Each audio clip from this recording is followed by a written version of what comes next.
आपको बंद कर दो।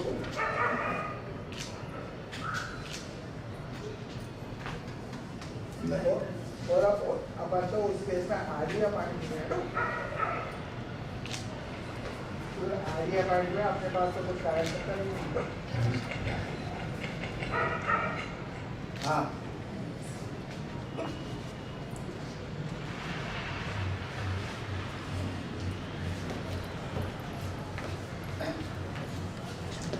डॉक्यूमेंट और रिटर्न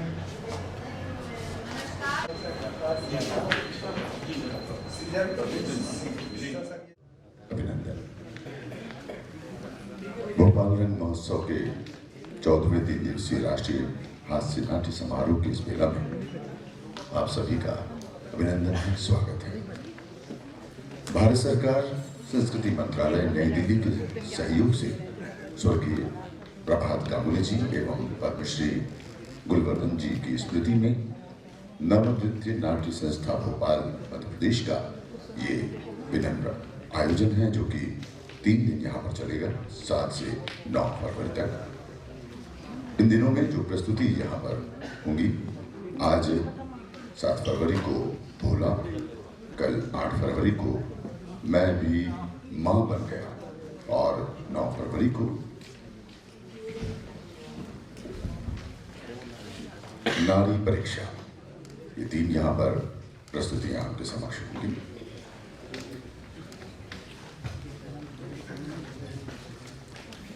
सबसे पहले मैं नमन और विनम्रता से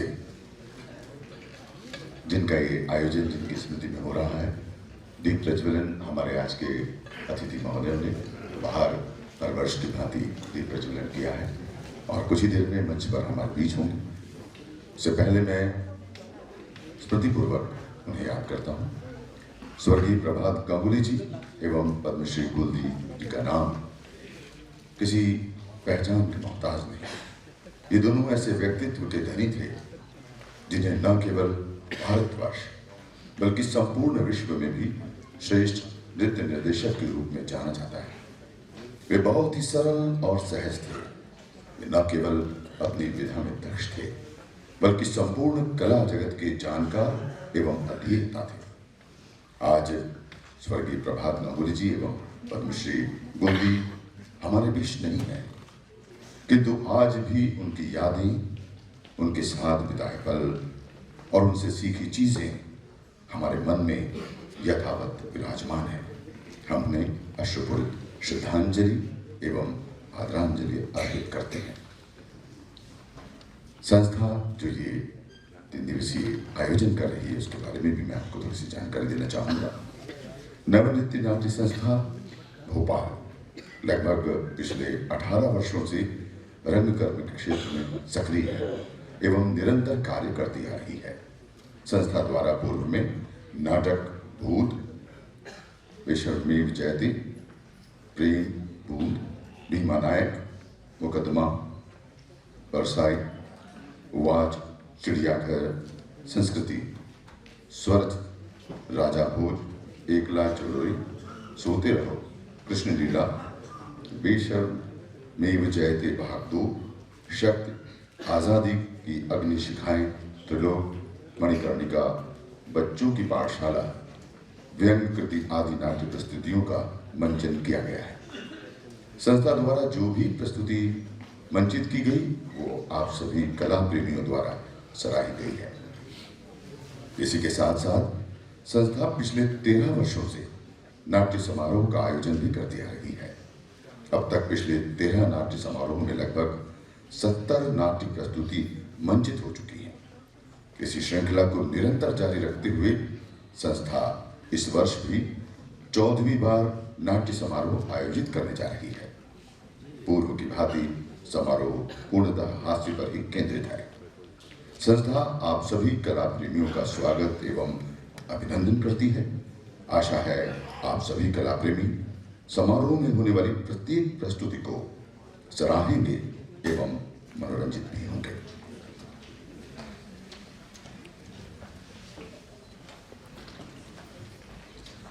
इससे पहले कि मैं कार्यक्रम को गति दूं, आप सभी से विनम्र अनुरोध कि अपने मोबाइल फोन को या तो सम्मान मंच पर आमंत्रित करता हूं आदरणीय गिरिजा शंकर जी, वरिष्ठ समीक्षक, श्री राजीव वर्मा जी, सिने अभिनेता एवं वरिष्ठ रंगकर्मी, श्री आलोक चटर्जी जी, निदेशक मध्य प्रदेश नाट्य विद्यालय एवं वरिष्ठ रंगकर्मी, और श्री के.जी. त्रिवेदी साहब, वरिष्ठ रंगकर्मी जी।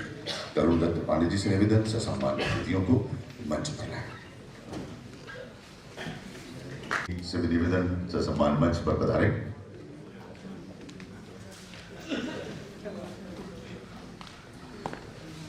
और मैं निवेदन करूंगा संस्था के सचिव और रंगकर्मी श्री तरुण दत्त पांडे जी से कि वे सम्मानीय अतिथियों का आज की इस बेला में पुष्पगुच्छ से स्वागत करें, सत्कार करें और आप तालियों के साथ इस कार्य में भागीदार बनें।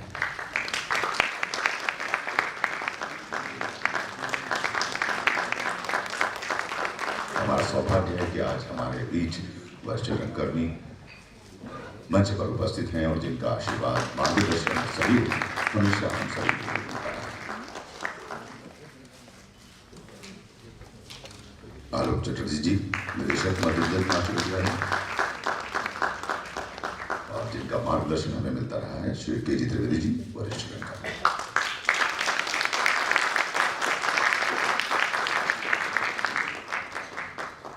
मैं आमंत्रित करूंगा आज के नाटक के निर्देशक सुश्री मृदुला भारद्वाज जी को कि वे मंच पर आए। शंकर जी से कि वे आज की इस बेला में आपका पुष्पगुच्छ से स्वागत करें, अभिनंदन करें और आप जोरदार तालियों से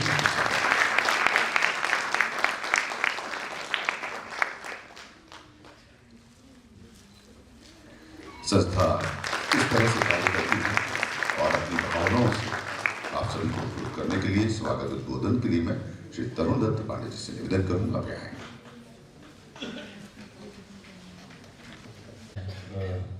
14वें नाटक समारोह का आप सभी का प्यार लगातार मिलता है।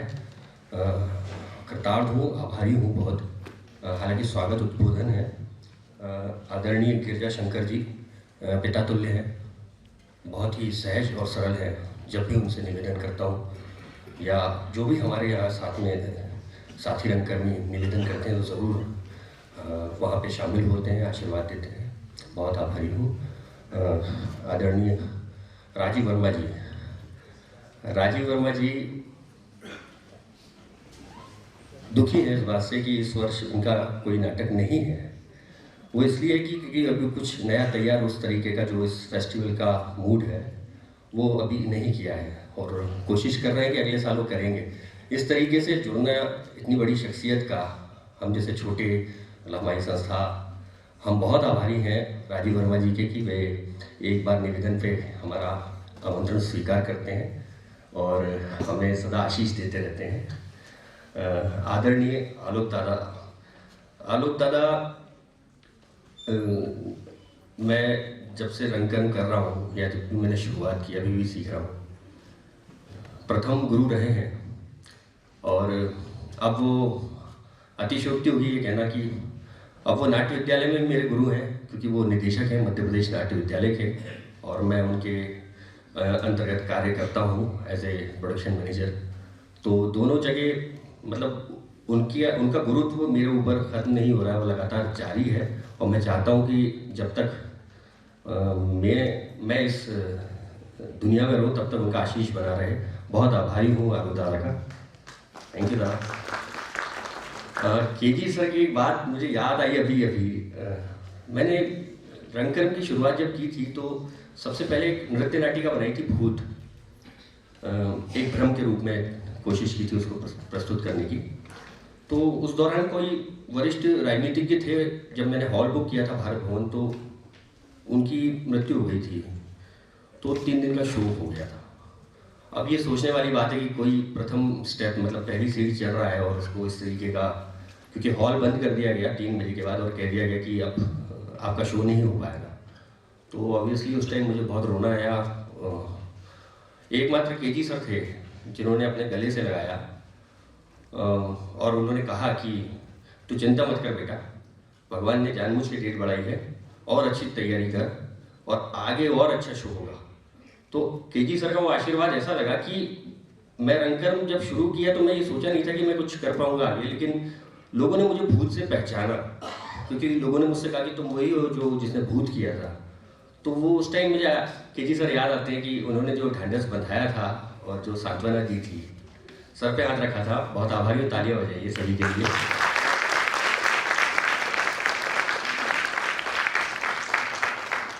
आप सभी दर्शक हैं और ये हमारे मार्गदर्शक हैं। दोनों की उपस्थिति रहना बहुत आवश्यक है किसी भी एक कार्य को अंजाम देने के लिए। कुछ एक बात और कहना चाहूँगा कि 14वां फेस्टिवल है, ये तो आप समझ ही गए हैं। पिछले 14 फेस्टिवलों से हमने कोई भी टिकट इस समारोह के दौरान नहीं रखा, ना ही आगे रखेंगे। ये चीज़ मैं अभी भी बता रहा हूँ आपको। हाँ, लेकिन एक बात ज़रूर है कि हमारी एक आर्टिस्ट वेलफेयर एसोसिएशन तैयार हुई है, जो हमारे साथी कलाकार जो रंगकर्मी हैं, कभी वो कोई दुख तकलीफ में हो या उनके पास आर्थिक स्थिति ना हो, तो हम उस वेलफेयर के दौरान जो भी हमारा संगठन है और आर्थिक मदद जो हमें मिलती है, तो हम उसके दौरान उनकी सहायता कर सकें। टिकट रखना 20 रुपये या 50 रुपये या 100 रुपये वो गलत नहीं है, बिल्कुल रखा जाना चाहिए। लेकिन मेरे दिमाग में ये आया, हालांकि आप लोग शायद हंसेंगे इस बात से, कि यदि 20 रुपये टिकट रखता हूँ तो हो सकता है जितने आप लोग हैं अभी तो कुछ 4-5 हज़ार की हो जाएगी, इकट्ठा हो जाएंगे। इसलिए कोशिश की हमने ये निर्णय लिया और हमें ये लगता है कि शायद आपकी तालियां बता दें इस बात से। और कोशिश की है कि हमने वो वाला गेट और ये वाला गेट ब्लॉक कर दिया है। मतलब ब्लॉक मीन्स ऐसा नहीं कर दिया है कि कोई आ जा नहीं सकता। ब्लॉक का मतलब ये कि जब प्रोग्राम खत्म होगा, शो खत्म होगा, तो आप सभी से बहुत विनम्रता से निवेदन है, चूंकि आर्टिस्ट वेलफेयर की बात है, तो हमने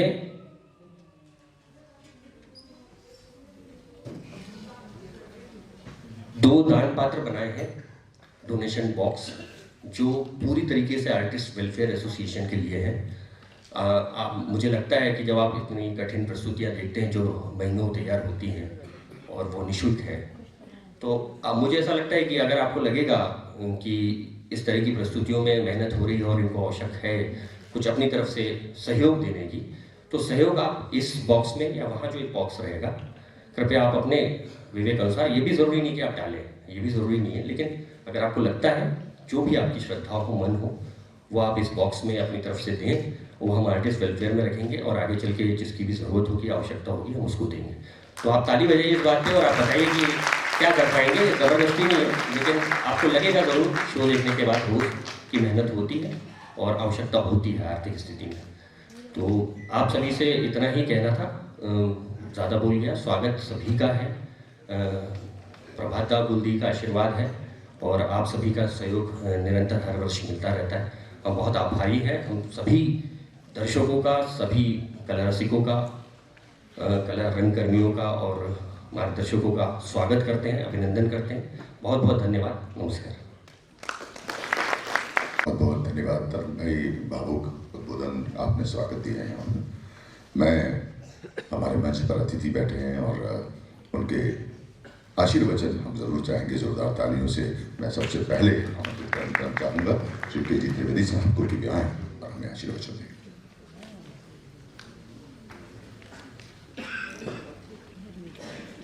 तरुण, आपका ये फेस्टिवल 100 साल चले, मेरी शुभकामनाएं हैं और जय रंगकर्म, नाटक जल्दी शुरू हो।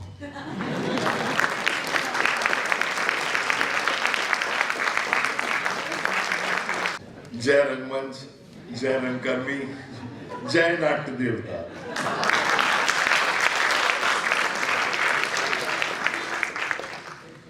हमारे बीच में सौभाग्य है कि सिने अभिनेता और वरिष्ठ रंगकर्मी श्री राजीव जी भी हैं। मैं चाहूंगा जोरदार तालियों से कम हम आशीर्वचन दो लाइन करेंगे।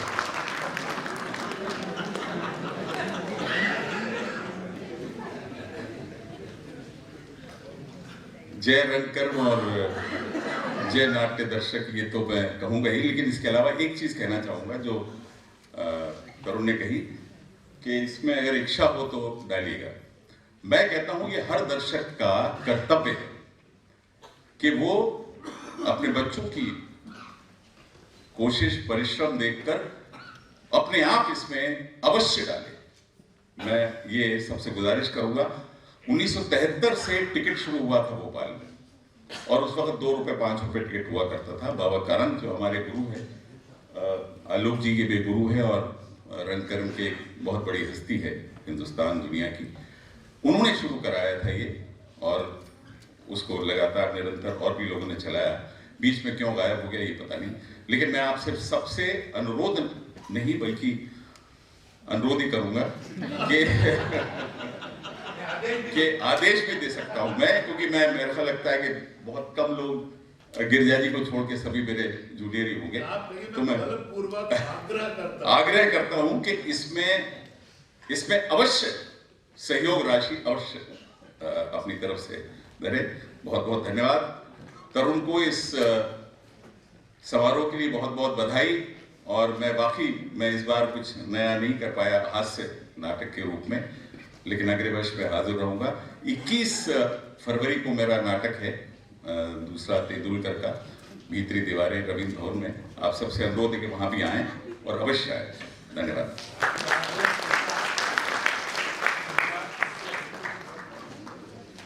मेरा निवेदन अतिथि उद्बोधन के लिए वरिष्ठ समीक्षक श्री आदरणीय गिरिजा शंकर जी से कि वे आए अतिथि उद्बोधन में।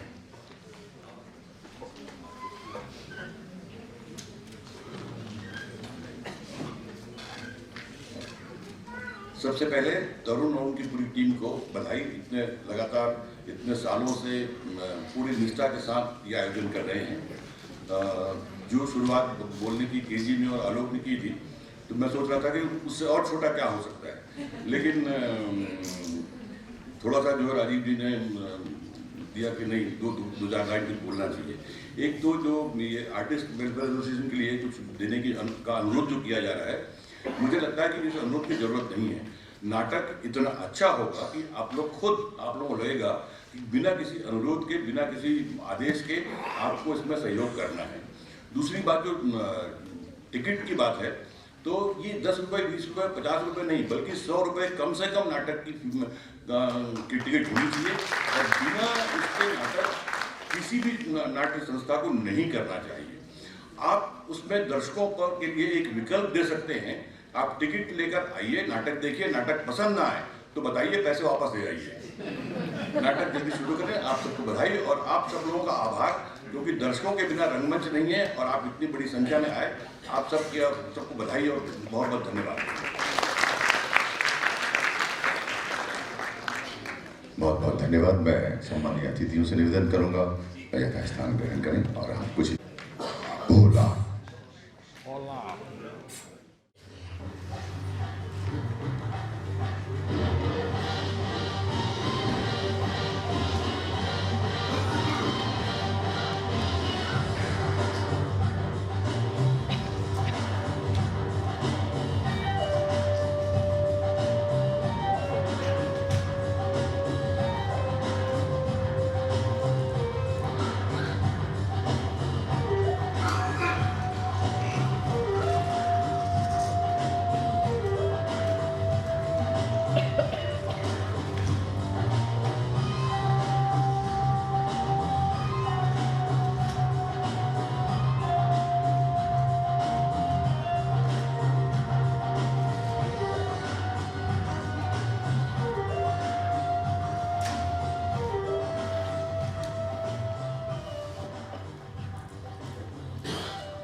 चलो भाई, ये काम तो हो गया।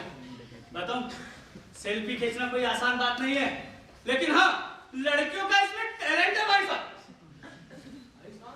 व्हाट्सएप जरूरी हो गया, वैसे ही किसी काम को पहले सुन पर देखते ना, ठीक उसी तरह भाई विचार जताने की जल्दी, अफवाह फैलाने की जल्दी। अगर आप फेसबुक व्हाट्सएप पे कुछ लिखोगे नहीं ना तो लोग आपको डेड समझेंगे।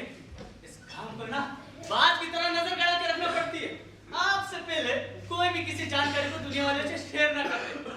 भाई आज को तू चुटकुले सुनाता ना तो मैं पहले कहता हूँ नॉन भाई मरे हुए व्यक्ति का हैप्पी बर्थडे टू यू। छोड़ो अपन तो क्या जिस काम के लिए वो तो करे। वो जय Shri Ganesh.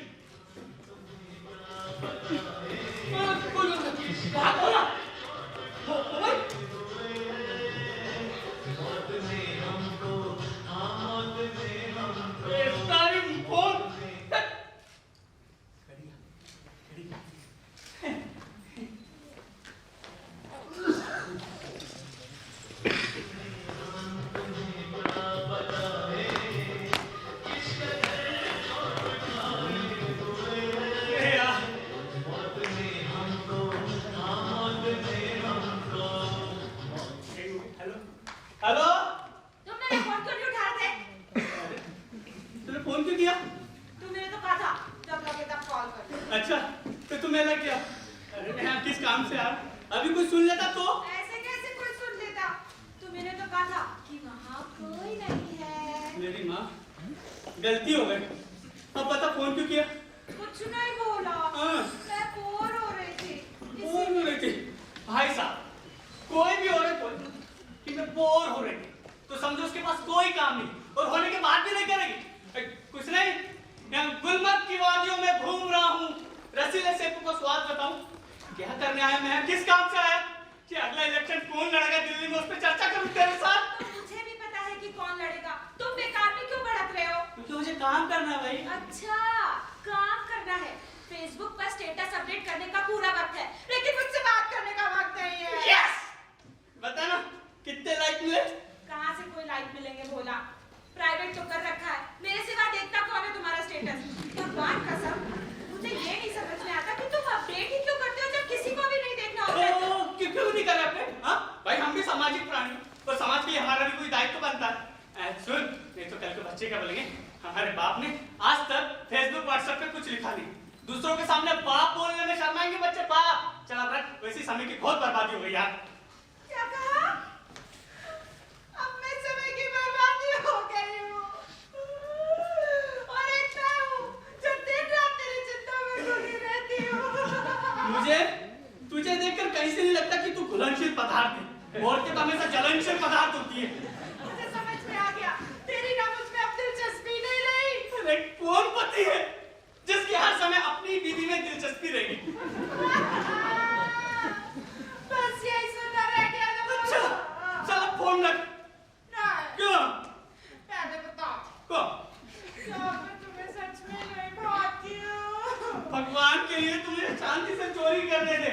I need concentration. आया थोड़ी और कंसंट्रेशन वाले चोरी कर रहे हो। विश्वनाथ आनंद के साथ बैठ के शतरंज नहीं खेल रहे हो। भगवान कसम मैंने तुझ जैसा इंसान ही नहीं देखा। बोला तुझ सी चोरी कर रहा है मगर दिखाएगा ऐसे जैसे धूम का ऋतिक रोशन हो। ऐसे से पुलिस वाले कुछ आ गया। बोला ये कैसी आवाज है? बोला बोलो ना। क्या है? घड़ी की आवाज है घड़ी की।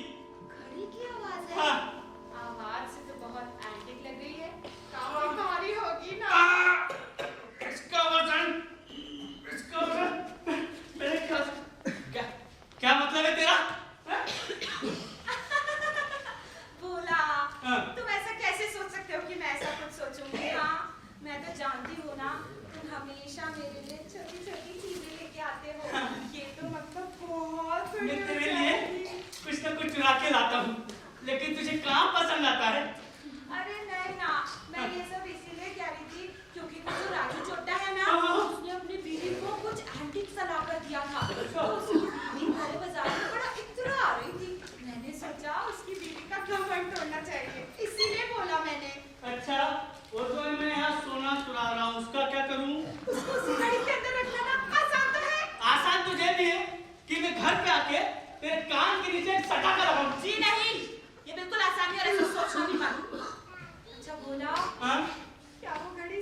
ऊपर वाले माले में बर्फ जमाना हो तो जमाओ, नहीं तो दूसरा सामान टिकाओ ले आओ। अरे पड़ोसियों को जलाने के लिए ठीक है, अच्छा ना तो ठीक, मैं तो हम इसे ओलेक्स पे बेच देंगे। मजाक कर रहे हो ना? अब मैं चोरी करने से तो रहा नहीं, तो क्या है ना, तेरे पास टेलीकॉलिंग वाला मोबाइल आ गया ना, तो दिन भर बतियाती रहती। नहीं तो भाई साहब मिस कॉल की औकात नहीं थी इसकी। सुनो, बकवास मत करो, समझे? ये सारी बातें अगर वहाँ पे कोई सुन लेगा ना तो तुम्हें सचमुच बहुत गधा समझेगा। गधा वो तो मैं हूँ, गधा क्या? अच्छा ठीक है ठीक है ठीक है, सच्चाई एक बार बोलने से सच्चाई रहती है, बार बार बोलकर खुद को दुखी मत करो। वैसे भी मैं तब भी तुम्हारे साथ ही रहूंगी। भगवान के लिए तू कुछ देर के लिए मेरा साथ छोड़ दे। अच्छा, मैं थी तुम्हारे पीछे, तुम थे मेरे पीछे, वरना मुझे तो आमिर खान जैसे चोर का भी ऑफर था। कटरीना मेरे बाद आई थी। अच्छा। मेरी मत मारी गई थी कि मैं तुम जैसे के साथ मर रही हूँ। और हाँ बोला, सुन ले, मैंने कभी तुझसे नहीं कहा कि मुझे एक फ्रिज चाहिए, क्योंकि हम रहते तो इतने बड़े महल में है ना, जहाँ सोचना पड़े कि फ्रिज कहाँ रखा जाए। अच्छा वैसे बोला, क्या? तुम मुझे प्यार से जो भी लाके दोगे ना, मैं रख लूंगी। तू मुझे ना प्यार से चुप चुप करा दे, चुप है ना, पता क्या नाम तेरे लिए? ऐसा कुछ जो मेरे दिल को भा जाए। तेरे दिल को क्या भाता है मुझे क्या मालूम है? हाँ तो एक काम करते हैं, बोला मैं वही आ जाती हूँ, अपने मनपसंद का सामान खुद ही ले लूंगी। हाँ आजा आजा आजा आजा, विंडो शॉपिंग चल रही है, मॉल घूमने आया हूँ। तेरे क्या करने आया हूँ मैं यहाँ? अरे मैं तो इसीलिए कह रही थी क्योंकि मैं देखना चाहती थी कि ये अमीर लोग अपने घर को सजाते कैसे हैं। एक काम कर, अभी बाजार जा और कोई भी मॉल देख लेना, वैसे ही होता है घर यार। मतलब हर चीज जगह पर होती है, कुछ भी हिला डुला नहीं होता। अच्छा बोला, तो क्या ये लोग सामान का इस्तेमाल नहीं करते? करते, लेकिन उसके लिए घर में रहना पड़ता है, ये मोबाइल पे बतिया। ठीक है। अच्छा चलो फोन रखना। तुम्हें फोन रखने की इतनी जल्दी क्यों है? क्योंकि मैं यहाँ लेट कर साहित्य किताबें पढ़ सकूं। जब भी मुझसे फोन पे बात करनी होती है ना, तो तुम्हें दुनिया भर का काम याद आता है। मैं तुम्हारी बीवी हूँ, पूरे साथ मेरे लिए। कम से कम प्यार से फोन रखने को तो बोल सकते हो ना? अच्छा फोन रख। नहीं, क्यों? फोन रखने से पहले एक कप पीदा। अरे बाप रे, ये ले, अच्छा अब चलो आई लव यू बोल दो। अच्छा तूने क्या मुझे अनारकली समझ रखा है? तू जैसा बोलेगी वैसा नाचूंगा मैं। चम चम चम। फिर फोन रखकर बताओ I love you। I love you। मुझसे कितना प्यार। बहुत। कुछ ना। क्या? तू यार बाहर बोला। क्या चलो अंदर घुसेगा? इधर चल बोला। बेडरूम में, सबसे पहले बेडरूम में ही घुसेगा। यहाँ चलते हैं। हो जाओ बोला। ये बात। अरे अब हमको छुपे।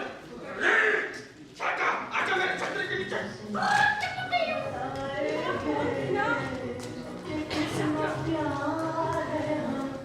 हेलो भाई साहब, कितनी बार बोला रॉन्ग नंबर है। बीबी कहाँ रह गए? बेबी तुम लेटो, मैं आया। वाह बीबी, तुमने कितना अच्छे से अपने घर को डेकोरेट किया हुआ है। छोड़ो फालतू की बात है, आओ मेन काम करते हैं। बीबी, ये कमरे की लाइट कैसे चल रही है? सारी नींद तो नहीं आ रही? जानू जानू जानू क्यों डरवा रही हो यार? वो तो मायके में, और मायके में जानते क्या होता है? ये वो खुशी है जो दाम्पत्य जीवन में पति पत्नी दोनों को बराबर मिलती है। एक बार क्या हुआ, मुझे डेंगू हो गया था, वो मायके में थी, तू फोन पर पूछती कितनी प्लेटलेट्स हैं, मैंने कहा अभी 70,000 है।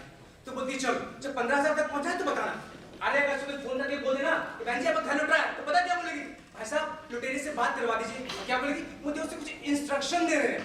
बीबी, बात तो नहीं है, बात तो ये है कि मैं इतनी जल्दी तुम्हारे साथ आने के लिए रेडी हो गई। पता नहीं तुम मेरे बारे में क्या सोच रहे होगे। अरे वो भी मर्द से अच्छा ही समझेगा, और वैसे भी कम मेहनत में अच्छे परिणाम से हम छात्र जीवन से कुछ हो क्या है। मुझे एक बार सोचना भी चाहिए था ना, अभी तुम शादीशुदा हो। अरे एक नंबर की बैठे में वो शिकायतों का भंडार। अरे कभी उसके लिए प्यार से खाना बना दो, पति बहुत अच्छा है, कौन से रेस्टोरेंट से लाए? खुद की आवाज है तो आज मैं ऊपर आसमानी से, अरे खुद के साथ में विवाह के गठबंधन में जुड़ा हूं मैं, इसीलिए छोड़ नहीं पाता हूं। तो फिर भाई मेरी राजनीति चल रही थी बात नहीं है, बात तो ये है कि मुझे लग रहा है कि तुम मेरे साथ ऐसा बर्ताव नहीं करोगे। मैंने तुमसे पहले ही कहा अरे बर्ताव करने के लिए तुम्हें साथ लाया हूं मैं। एक मेरी बीवी है जो हड़प्पा के ख्याल की है, जीवन साथी बनाना चाहता हूं। फिर तुम्हारे झगड़ीले पति का भी पंगा है। बस यही कहना रह गया था ना। मैं पहले अकेले की मारी मर जाऊंगी, तुम मुझे याद दिलाते रहना मैं कहां का किस को धोखा दे रही हूं। तुम्हारी नेतागिरी में मैं भी एक चलूंगा, मुझे पता था। नहीं मेरा मतलब थोड़ी था, मेरा मतलब था कि अरे छोड़ ना मतलब आप हम तो अपने मतलब की बातें करते हैं, जो मतलब हमें निकालने आते हैं। क्या मतलब लगा के रखा हुआ है? चलो ना हम वहाँ चलते हैं। कहाँ? वही जहाँ कोई आता जाता नहीं। मतलब? देखा इस बार मतलब तुमने बोला तो मतलब चलो बैठो चलते हैं और बढ़िया मजे से करेंगे बातें और बढ़िया मजे से करेंगे। देखो मैं क्या कह रही थी, यहाँ कितना अच्छा लग रहा है, कितना प्यारा डेकोरेशन है। हम एक काम करते हैं, हम यहीं बैठ के बातें करते हैं। तो मुझे कुछ अच्छा सा बताओ, है ना? अपने बचपन के बारे में बताओ। बचपन के बारे में? हाँ। मेरी क्या हुआ एक बार मेरे आदमी ने मुझसे बोला भाई साहब अपने बचपन के बारे में, तो मुझे इतना गुस्सा आया कि छाती बहुत कैसे मैंने चकरा दिया। उसके बाद के मुझसे मेरे बचपन के बारे में पूछा। मेरे मतलब था कुछ अच्छा सा बताओ, कुछ अच्छा वो वाला। हाँ। तो देवी जब मैं छोटा था माचिस के डब्बे में था क्या मैं? मतलब बहुत छोटा भी नहीं, कुछ रहा होगा कोई कितना रहा 5-6 साल कुछ रहा होगा। मुझे छोटे बच्चे बहुत अच्छे लगते हैं। हाँ लेकिन बात करने के बच्चे पैदा होते नहीं हैं, कोई धार्मिक सीरियल तो है नहीं, एक घंटा बजा बच्चे पैदा हो गए। चल मुझे घूमर चढ़ा दो। हाँ तो जब मैं कुछ 5-6 साल का रहा होगा तो क्या हुआ, मेरी अम्मा ने मुझसे बोला एक बार बेटा जा मालती साबुन ले आ। तो मैं साबुन लेने गया और इतने में 1 घंटे तूने मुझे बेवकूफ समझ रखा है। 1 घंटे से मुझे ऊटपटांग बातें होती रहती है। साला कभी मुझे मेरी बीवी बेवकूफ बनाती है, कभी पार्टी बनाती है, मैं किसी को बना नहीं पाता। अरे बेबी तुम तो गुस्सा हो गए। क्या देखो छोटा बेबी रो रहा है। देखो मम्मा है ना? क्या मतलब कब की मांगे तुमसे नहीं मांगा।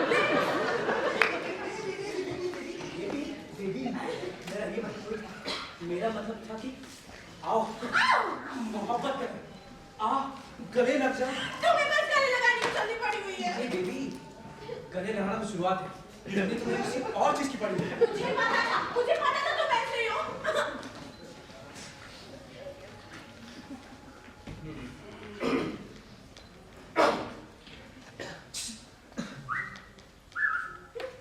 साथिया तूने क्या किया, बेलिया तूने क्या किया। मैंने किया है इतना करो ना मुझे प्यार।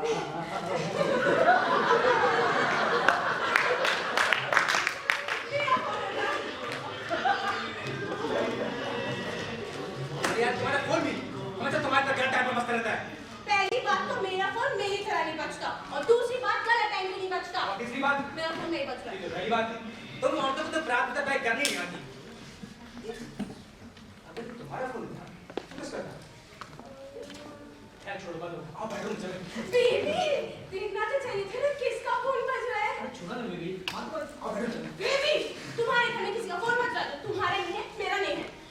हो सकता है कि घर में कोई चोर चक्कर बैठा हो। हाँ वो फोन रख कर बैठेगा। हाँ तो हो सकता है ना कि चोर ने फोन में बॉम्ब लगा दिया हो। तुम फोन उठाओ बॉम्ब फट जाए। मैंने इसे एक मूवी में देखा था। बम रखेगा क्यों? क्योंकि तुम नेता हो, तुम्हें सब मानना चाहते हैं, कभी चप्पल से, कभी जूते से, तो कभी बॉम्ब से। और तुमको याद नहीं है क्या वो आदमी ने स्टेज पे चढ़ के तो खेल के थप्पड़ मारा तुमको। जब तुम स्टेज पे भाषण दे रहे थे तो आया और चप्पड़ मारा। नहीं आ रहा यार। एक काम करते हैं पुलिस को लाते हैं, ठीक है? पुलिस को बुलाने की क्या जरूरत है?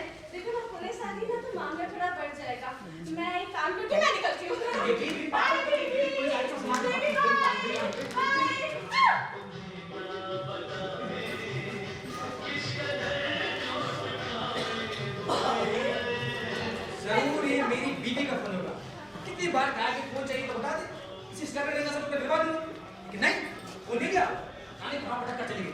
ये शांत रखा है भाई साहब, कितने बड़े भी नेता हो या अभिनेता, साला घर में अखबार आधे लिखी होती है। फोन किसका आ रहा है? मुसीबत। चलो बड़े आओ बेडरूम चलते हैं। मैं ये कह रही थी ना कि मेरे को यहीं पे अच्छा लग रहा है, हम यहीं बैठ के बातें करते हैं। मजा नहीं आएगा, बेडरूम चलते हैं। हाँ तुम्हें देखा तो सही ना, फोन किसका आ रहा है? मुसीबत।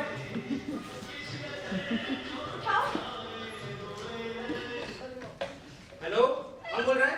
अच्छा तो अब मैं कौन हो गई? किसके साथ रंगरलिया मना रहा तू वहाँ पर? आप कौन? अच्छा ये बकरी की तरह मिमियाते रहे हो। घंटे भर से मैं फोन लगा रही हूँ, उठाते क्यों नहीं हो?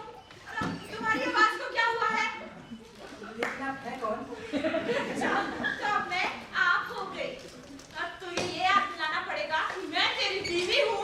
मेरी बीवी? तुम्हारी बीवी। मैंने तुमसे कहा था उन्हें करने के, लेकिन तुम तुमसे तो हो नहीं गई वो। देखिए बहन जी, लगता है आपको कोई गलतफहमी हुई है। क्या कहा? बहन जी समझ गई, कौन है वो गुंडा जिसके साथ तू वहाँ पर है? हाँ? जब तू मुझे वहाँ ले जाने से आनाकानी कर रहा था ना, मैं तभी समझ गई थी। कहाँ ले जाने में? नेता के घर। मुझसे ये बोलकर फोन कटवा दिया कि वहाँ तुझे ढेर सारा काम है। ये चल रहा तेरा काम। तू साले चोर मक्कार झूठा ही है। लेकिन तभी से बात कीजिए। अच्छा पढ़ाया मुझे तभी सिखाने अरे चुप वाला। करिए। क्या देखना दिखाना दिखाओगे तो अरे चुप कर। जानती हो किससे बात कर रही हो? अब तुम्हें ये भी याद दिलाना पड़ेगा कि तुम मेरे पति हो। तेरा पति? तुम पति? मैंने तुमसे पहले कहा था तुम्हारी बीवी हो सकती है, तुम्हें ना चुप। घंटा कुछ पता बताया नहीं, बोल चली आ गई। और आप किस तरह से बात कर रहे हैं मुझसे? हाँ? बहन जी मैं आपसे नहीं बोल रहा। देखिए बहन जी, मुझे नहीं पता कि आप कौन, मुझे नहीं पता कि आपका पति कौन, मुझे तो ये नहीं पता कि मैं कौन। सुनो, तुम जो कोई भी हो, तुम्हारे पास मेरे पति का फोन कैसे आया? और तुम उस घर में क्या कर रहे हो? क्या कर रहे हो? क्या मतलब कि मेरा घर में कुछ भी करूं? अच्छा, तो वो तुम्हारा घर है और आपके पीछे से जो आवाज आई वो शक्ति आपकी बीवी होगी। देखिए आपको इससे क्या मतलब?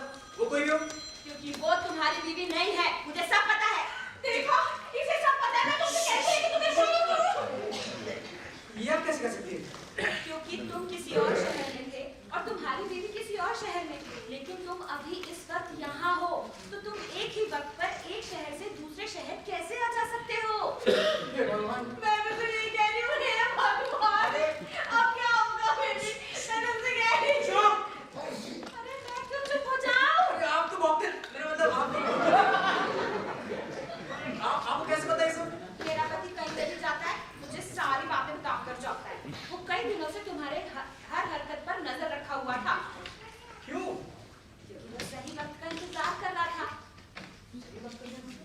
ये तुम्हारी बीवी ने रखा हुआ है ना इसे यहाँ हमारी जासूसी करने के लिए, ताकि वो हमें यहाँ ऐसे रंगे हाथों पकड़ सके। ये सही वक्त अच्छा, की। तो ये थी तुम्हारे पति की चाल? हाँ, मैंने बताया ना, ये उसका काम है। क्या दूसरे घर में ताक करना? हाँ, वो ताक झाक नहीं करेगा तो उसे सही माल की जानकारी कहाँ से मिलेगी? ऐसी औरत हो तुम यार, दूसरे की गलती से को माल कह रही हो। माल को तो माल ही कहेंगे ना। तो इस तरह तुम्हारे पति दूसरे घर तोड़ता है? नहीं नहीं नहीं, आजकल घर तोड़ने की जरूरत नहीं पड़ती। ताला तोड़कर या खिड़की तोड़कर सीधा अंदर। हाँ, यहाँ तो ताला तोड़ने की जरूरत ही नहीं पड़ेगी, यहाँ तो मेरी बीवी ने चाबी दे दी होगी। अरे आपकी बीवी चाबी क्यों? अरे भगवान, भाई साहब, आपको कोई ऐसा तो नहीं लगता नहीं, मुझे पूरा यकीन है कि मेरी बीवी का चक्कर तुम्हारे पति के साथ है। बंगला करो क्या? मेरा पति एक ईमानदार चोर है। अरे चोर मोर तो सब नाटक है, और हैरत की बात हुई है तुम एक पति को ऐसे पति के साथ ले रही हो। अरे मैंने बताया ना, ये उसका काम है। वो काम नहीं करेगा तो घर कैसे चलेगा? वाह बीवी वाह, एक तेरा पति है जो तुझे धोखा दे रहा है, तो तू उसी का साथ दे रही है। जानती है तुझे किस नाम से बुलाता है? आप ही बता दो। माँ से अच्छा ठीक है।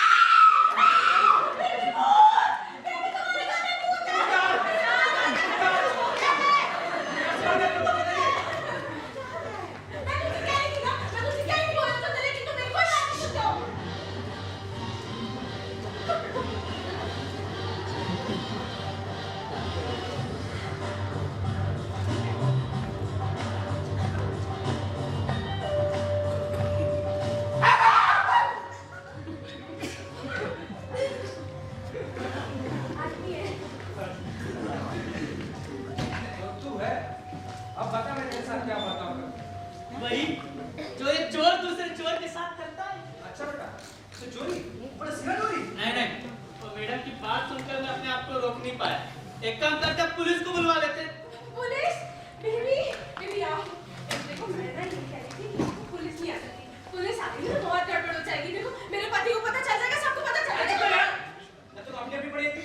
अरे मेरा भी तो सोच, कहाँ मैं कैबिनेट में जाने की सोच रहा था, लेकिन अब तो लगता है कि मेरा पूरा करियर कैबिनेट में पैक होकर ही रह जाएगा। बेबी, तुम्हें अपना मेरा करने का और कोई टाइम नहीं मिला। यही बैठा हुआ ये क्या करना है इसका? करना क्या है?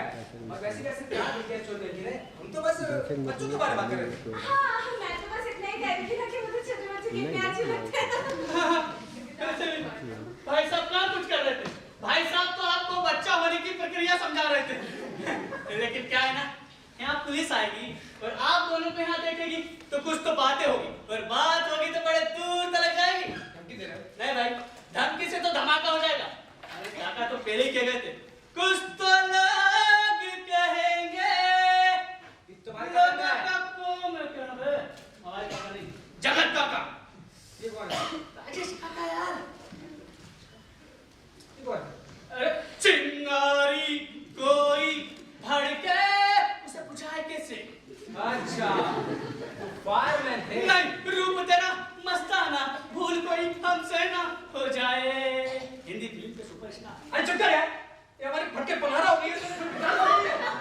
भाई मैं तो बताना चाहता हूँ क्या से क्या हो सकता है। नहीं तो अगले ही दिन खबर छप जाएगी अखबार में कि फलाना मंत्री ढिकानी महिला के साथ बरामद। एक्सक्यूज मी, ठिकानी महिला से आपका क्या मतलब है? और बरामद क्यों होगी? हम सामान थोड़ी है। वो तो भाई साहब बताएंगे, आप सामान है कंचमाल है। बेबी, यस, सामान से पूछते हैं। किसकी बात मारी? हाँ, वही मैं कहा किसकी बातों में आ गए। अगले दिन अखबार में खबर छप जाएगी, फलाना मंत्री खुद तो गोली मार दी, लेकिन ठिकानी महिला का नाम तक आने नहीं दिया। देखो, मैं तुम्हें आखिरी बार समझा रही हूँ, मैं कोई ठिकानी महिला नहीं हूँ। वो सब कहने की बात है मैडम। काम करते हैं भाई साहब, पुलिस को बुलवा लेते, पैसा खत्म। अरे यार, भाई क्या चाहते हो यार? अरे मैं तो क्या बिगड़ रहा है? क्या तकलीफ दे रही? हाँ? बेबी, तुम मुझे भूल जाओ। अलविदा, अलविदा। बेबी, नहीं बेबी, नहीं। नहीं छोड़ दे बेबी, नहीं, तुम तो। ये देखो, गधा आदमी, सेफ्टी लॉक हटाया नहीं था। अब चलेगी गोली खाए से। अच्छा, तो तुम ये चाह रही थी? बेबी, तुमने बंदूक निकाली तो तुम चाह रहे होगे ना? जबरदस्ती मेरा नाम लगा रहे हैं। हाँ, मैं तो मानूं भाई। सब तुझे बेटा तेरी बीवी से बोलो तुझे किस नाम से बुलाता है? हाँ। वो तेरा क्रियाकर्म करेंगे अच्छे से। क्रिया करो। अच्छा थोड़ी लगता है भाई साहब क्रिया करो। अब सुनिए, चटनी चाहिए। अभी हमें बहुत कुछ करना है। आपको देश लूटना है और मुझे आपको बताना था। पुलिस को ही बुलवा लेते, कंटा खत्म है। तेरी माँ का, अभी हम एक ही देश से पुलिस को बुलाने की चर्चा कर रहे थे ना? तो चर्चा क्यों करना, बुला लीजिए, कंटा खत्म। मैं जानता हूँ तेरे दिमाग से पुलिस का डर क्यों खत्म हो गया। कैसे? हम भी वैसे ही करते हैं ना? हाँ, चलते दरिया में डूब पड़ते। ओह, तो ये दरिया में कूदने वाला था। लेकिन बीबी, इससे तो ये खत्म हो जाएगा ना? डर कैसे खत्म होगा? ये खत्म, डर खत्म, तू खत्म, मैं खत्म, फिर सब खत्म। लेकिन बीबी, एक प्रॉब्लम अभी भी है। क्या? मैं दरिया में नहीं डूब सकती। ये माता थर्माकोल है क्या? नहीं भाई साहब, मुझे ना तैरना आता है। अरे तैरना आता है, तैरना। चुप हो जा। ये पुलिस को बुलाने के लिए मारा जा रहा है ताकि पुलिस को बुला दे, हम जो करेंगे पकड़वा दे और इसको इनाम दे दे। इनाम? वो किसे? मेरी बीवी दे दी। तुम्हारी बीवी? मुझे इनाम?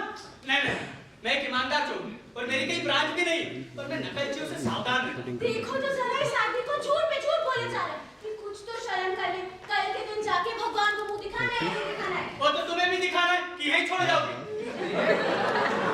ये दिखाई बात करना। मैंने बताया कब से छिपा हुआ था। आपके आने के आधा घंटा पहले क्या करने आया था? कुछ नहीं, घर में बोर हो रहा था, सोचा अरुण भैया का फेस्टिवल चल रहा है, घूमूं फिरूं, आराम करूं। अरे आदमी पजामा है।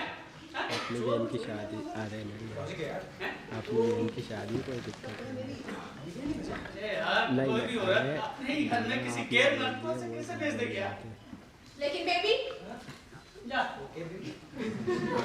देखो मैं ये कहती हूँ, ठीक। इसने तो हम दोनों को यहाँ पे देख लिया।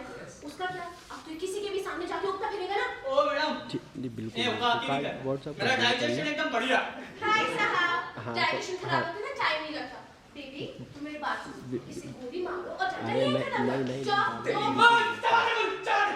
एक बात ध्यान रख लेकिन बिल्कुल बिल्कुल लाश को कहाँ छुपाओगे? सही बोल रहा है। वैसे मार दिया तो वैसे एक मुसीबत कभी नहीं एक मुरादा पड़ेगी। हाँ, और उसे मालूम है कि मैं यहाँ आया हूँ। मुसीबत ठीक ठीक ठीक अच्छा यार मुझसे तुम्हारी बीवी क्या नाम रखा है मतलब वैसे मंडल तो मैं यही बुलाता हूँ मैं कभी सोचा नहीं सोच क्रिएटिव बातें लगते हैं बेबी कम हियर। कब? देखो हम एक और काम कर सकते हैं, हम इसको वो वाली ड्रग दे देते हैं जिससे इनकी याददाश्त गायब हो जाती है। ऐसे भी करते होते हाँ, वो मूवी में कितना क्लियर कट दिखाया था, हीरोइन को खिला देते, उसकी दिमाग से संडे गायब कर देते। बेबी कितने सारे लोग लड़कियों को वही दवाई खिला के कांड करते हैं। साला ये ड्रग मुझे क्यों नहीं क्यों नहीं?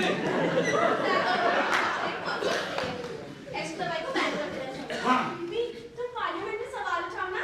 अरे पार्लियामेंट में बाद में सवाल उठा लेंगे पहले इसके लिए वो ड्रग लेके हाँ, आते हैं बिल्कुल। ओ भाई साहब, इधर आइए। ऐसी कोई भी दवा किसी के लिए नहीं लाते यार। हैं? हम भी सामाजिक प्राणी हैं। और उसके साथ साथ मैं वोटर भी हूँ भाई। हाँ, जेवर चुराता हूँ, लेकिन महिलाओं का सम्मान करता हूँ। वाह यार क्या लाइन है मेरा फिर से बोलो जेवर चुराता हूँ, लेकिन महिलाओं का सम्मान करता हूँ। आपका सम्मान करता हूँ उसको तो भाषण में इस्तेमाल करूंगा यार हाँ, चिपकाओ चिपकाओ। कट की लाइन है अपनी। देखा मैडम, भाई साहब को एक लाइन दी, वो उसी में उलझ के रहेगा।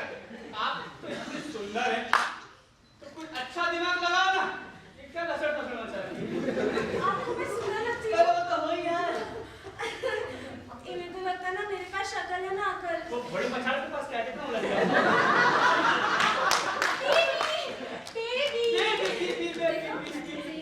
एक और आइडिया, हम एक काम करते, हम इसको फैला के टल्ली कर देते, टल्ली करके बाहर छोड़ देंगे।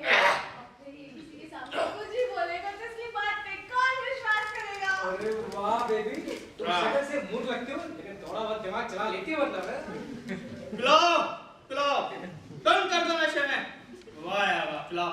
एक काम करते, चिल्ड बियर पीते, गर्मी बहुत हो रही है। बियर का स्टार बचा तो मुंह में बजाएगा और फटा नहीं हो सकता है अच्छा। वैसे भी गुलजार साहब ने कहा है जादू है सर चढ़ेगा भी और जो देगी वो शराब है विस्की का ओए! 3-4 पटियाला पैक अंदर तो सीधा बाहर अरे विस्की नहीं यार, ये विस्की का टेस्ट मुझे पसंद नहीं। भाई साहब, क्या? बिल्कुल ऐसे वैसे विस्की नहीं। अच्छा, single malt, single malt. Single malt. अच्छा, कल ही नीता जी को एक बेवजह ने गिफ्ट की। तुमसे किसी ने विस्की का इतिहास पूछा है क्या वैसे कैसी अच्छी है बना बना प्लेट ना। 10,000 की बोतल है हाँ भाई, नेता की आंखें तो महंगी तो होगी। पीले पीले, ओ मेरे जानी, पीले पीले, ओ मेरे राजा, पानी में मिले तो लगे पानी जैसी, अरे जिस्म में मिले तो लगे जवानी जैसी। आज जब मैं अपनी बीवी को घर जाके बताऊंगा भाई साहब, मैंने जिस घर में चोरी करने आया था उसी घर में घर वालों के साथ बैठकर छक्कर दारू पी और मोहतरमा ने मेरा पेट बनाया, तो मेरी बात पे कभी यकीन नहीं करेगा। एक काम करिए, आप उसे फोन लगाइए, बोलिए कि बोला को हमने छक्कर दारू पिला दी, वो नशे में तो उसकी चलने की हालत चाहिए, ताकि नेता हो, भाषण तो तुम दे ही दोगे। तू साले ठर्रे की ऊपर तुझे ने स्कॉच पिला के हमने गलती करी। बीवी हमें नशे दिखाया ना? क्यों? हम तेरी बीवी